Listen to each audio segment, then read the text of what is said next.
Hey there! What's up? This is a very short lesson, so it won't take long. I just wanted to tell you some details about the project we'll be carrying out.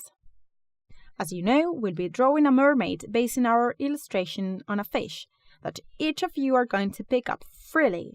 So I've been doing different examples and I'm going to take one of them to explain it step by step. You will find the rest at the end of the course as a gift.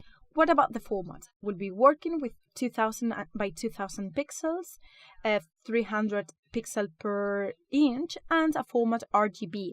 This will give us a high quality pictures.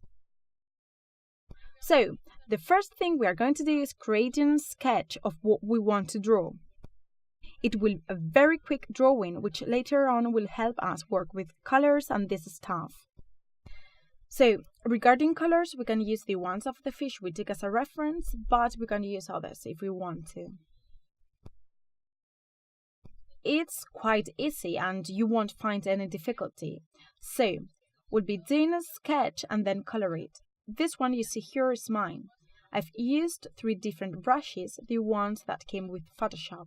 And I've created the color palette basing myself on the image of koi corpse that I really like, and that's why I decided to apply the colors to the girl of the drawing. As you can see, these are warm colors and belong to the same range of colors, and they are basically 3 colors: brown, orange and white, and the others come from them. All of them are in the same range and there is any color particularly flashy, as you can see. What you need to bear in mind is that you need to choose a fish that you like and that you think will work when applying it to your drawing, and also using the characteristics I said. So, a good idea is asking yourself, will I like the result after creating the sketch, after coloring it and drawing it? As you might have realized, the way I color is quite weird and personal, so you should do it the best way for you.